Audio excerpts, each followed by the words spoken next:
اور تم سے ذوالقرنین کے بارے میں دریافت کرتے ہیں، کہہ دو کہ میں اس کا کسی قدر حال تمہیں پڑھ کر سناتا ہوں۔ ہم نے اس کو زمین میں بڑا اقتدار دیا تھا اور ہر طرح کا سامان اس کو عطا کیا تھا، تو اس نے ایک سفر کا سامان کیا، یہاں تک کہ جب سورج کے غروب ہونے کی جگہ پہنچا تو اسے ایسا پایا کہ ایک کیچڑ والے چشمے میں ڈوب رہا ہے، اور اس چشمے کے پاس ایک قوم دیکھی۔ ہم نے کہا ذوالقرنین،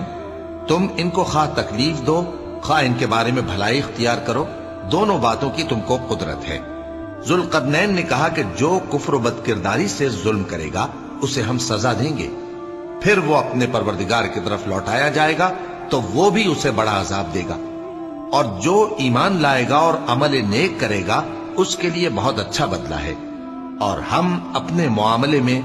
اس سے نرم بات کہیں گے۔ پھر اس نے ایک اور سامان سفر کیا، یہاں تک کہ سورج کے طلوع ہونے کے مقام پر پہنچا تو دیکھا کہ وہ ایسے لوگوں پر طلوع ہوتا ہے جن کے لیے ہم نے دھوپ سے بچاؤ کی کوئی اوٹ نہیں بنائی تھی۔ حقیقت یوں ہی تھی، اور جو کچھ اس کے پاس تھا ہم کو سب کی خبر تھی۔ پھر اس نے ایک اور سفر کا سامان کیا،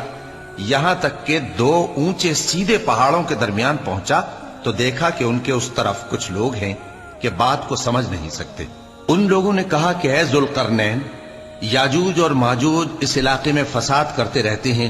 بھلا ہم آپ کے لیے خرچ کا انتظام کر دیں کہ آپ ہمارے اور ان کے درمیان ایک دیوار کھینچ دیں۔ ذوالقرنین نے کہا کہ خرچ کا جو مقدور اللہ نے مجھے بخشا ہے وہ بہت اچھا ہے، تم مجھے قوت بازو سے مدد دو، میں تمہارے اور ان کے درمیان ایک مضبوط رکاوٹ بنا دوں گا۔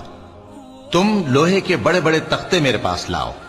چنانچہ کام جاری کر دیا گیا، یہاں تک کہ جب اس نے دونوں پہاڑوں کے درمیان کا حصہ برابر کر دیا اور کہا کہ اب اسے دھوکو، یہاں تک کہ جب اس کو دھونک دھونک کر آگ کر دیا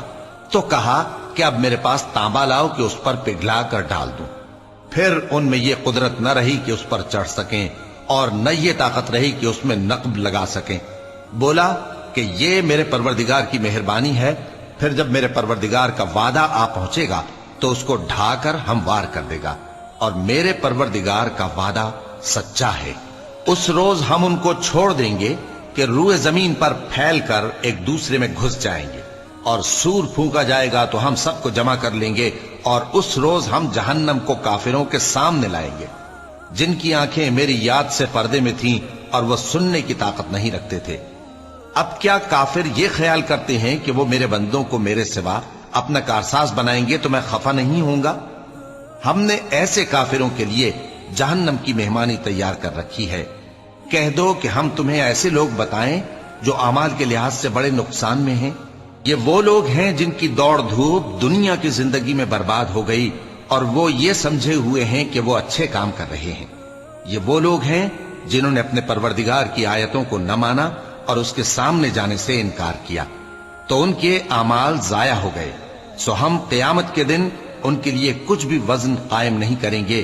یہ ان کی سزا ہے، یعنی جہنم، اس لیے کہ انہوں نے کفر کیا اور ہماری آیتوں اور ہمارے پیغمبروں کی ہنسی اڑائی۔